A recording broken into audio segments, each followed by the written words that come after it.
Assalamualaikum warahmatullahi wabarakatuh. Saya Yudi Pramuko, tukang donat dari Parung, YouTuber tertua di semesta. Di dalam Al-Quran ya dikatakan, wala takunu kallati naqadat ghaslaha min ba'di quwwatin ankatha. Janganlah kamu seperti perempuan yang menenun kain sudah bagus kemudian dia urai kembali sehingga pekerjaannya itu tidak pernah selesai. Itulah negeri kita ya, negeri yang seperti nenek-nenek tadi, seperti perempuan yang mengurai, membangun tapi sambil meruntuhkan, membangun sambil merusak. Kita bangun jembatan-jembatan, kita bangun jalan tol kokoh kuat dan bisa difoto, kekuatannya itu membanggakan orang yang melihat.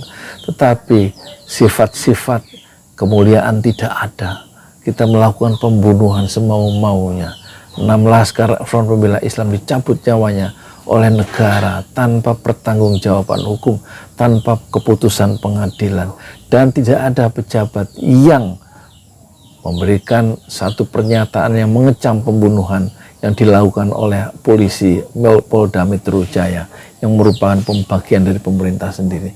Dan kemudian kita lihat presidennya juga di mata masyarakat itu digelari dengan macam-macam gelar.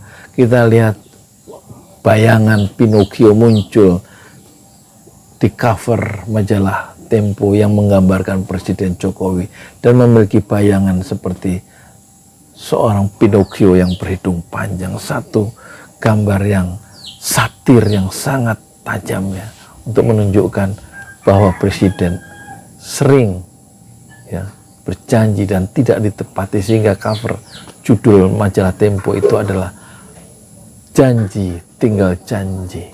Dan ada lagi pejabat, katakan saja LBP itu jangan disingkat tapi depannya saja, yaitu Luhut ya. BP-nya itu apa? B-nya Binsar, P-nya Panjaitan ya, LBP lah kita singkat namanya LBP. Dia mengatakan bahwa rakyat Indonesia itu ada 110 juta yang mengendaki penundaan pemilu. Dia punya big data itu, tetapi tentu dia tidak berani membuka big data itu karena di-challenge oleh para pakar keamanan cyber. Ternyata pengguna Twitter yang sekarang dimiliki oleh Elon Musk itu, pengguna Twitter di Indonesia itu hanya 117 dari 15 juta pengguna Twitter, nggak sampai 20 dari 15 juta pengguna Twitter. Lalu lintas percakapan tentang penundaan pemilu itu hanya 117.000, katakan 120.000, dan dari 120.000 itu 80%-nya adalah kontra terhadap penundaan pemilu. Hanya 20% dari 120.000 percakapan tentang penundaan pemilu yang setuju, hanya 20%. Tetapi LBP mengatakan ada 110 juta lalu lintas percakapan yang menginginkan penundaan pemilu, dan itu adalah sebuah kebohongan. Dan itulah big mouth ya, bermulut besar, big liar, bohong besar. Dan terakhir kita lihat Pak Mahfud, dia mengatakan setelah pemilu 2024, dalam proses pemilu kita menghendaki adanya pemimpin yang kuat, yang strong leader, yang kuat untuk menegakkan hukum, yang kuat untuk menyatukan bangsa yang terbelah, dan pemimpin yang kuat, presiden yang kuat yang bisa mengendalikan atau memberantas korupsi yang ugal-ugalan yang tidak terkendali, bahasanya Mahfud MD. Tapi kemudian rakyat atau penonton atau citizen itu menyimpulkan berarti pemerintahan yang sekarang itu adalah lemah dan gagal di dalam memberantas korupsi yang gila-gilaan, dan pemerintah ini lemah dan gagal di dalam memberantas memberantas atau menyatukan kembali bangsa yang terbelah, yang mengerikan, kata Pak Mahfud. Tapi dia tidak mengakui konsekuensi logis dari ucapan-ucapannya sendiri. Berarti pemerintah sekarang adalah gagal, pemerintah sekarang adalah lemah. Pak Mahfud tidak mengatakan. Orang yang mengatakan pemerintahan sekarang itu adalah lemah dan gagal, maka orang itu adalah ngomong yang ngaco, kata siapa? Pak Mahfud. Jadi antara ucapan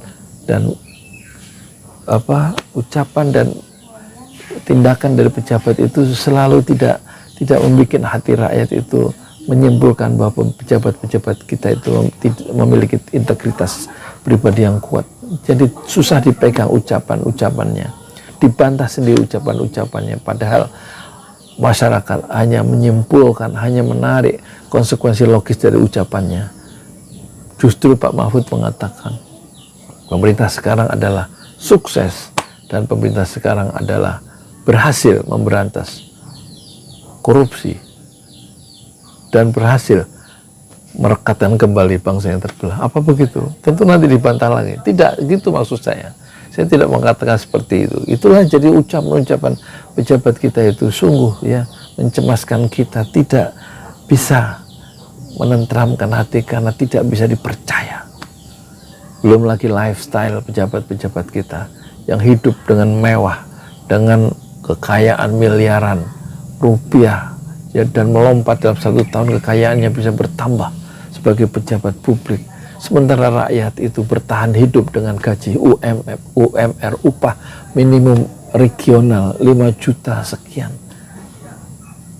dan rakyat bertahan hidup di bawah garis kemiskinan berjuta-juta, sementara pejabatnya meluncur nilai-nilai, ucapannya tidak bisa dipegang dan lain-lain. Jadi kita ini seperti negeri ya yang penuh dengan kebohongan, dan kebohongan itulah yang kemudian merata di kalangan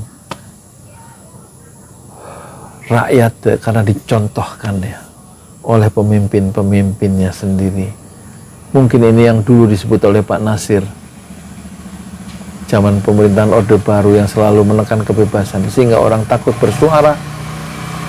Itulah yang disebut, kata Pak Nasir dulu, melahirkan generasi munafik. Sementara umat Islam yang disingkirkan dalam pentas nasional itu dikatakan seperti kucing kurapnya yang tidak dibutuhkan oleh penguasa, disingkirkan dari pentas politik nasional aspirasi Islam itu di zaman Pak Nasir. Bagaimana di zaman sekarang? Silahkan Anda simpulkan sendiri, tapi saya dengan tegas bisa menyimpulkan ini adalah negeri yang pejabat-pejabatnya pagi-pagi bicara kedelai, sore berubah ucapannya menjadi tempe. Kata orang Jawa, kata ibu saya almarhum, isu dele, sore tempe. Inilah negeri para pembohong. Saya Yudi Pramuka, tukang donat dari Parung, YouTuber tertua di semesta. Fasbir sabran jamila, bersabarlah dengan kesabaran yang indah. Assalamualaikum warahmatullahi wabarakatuh.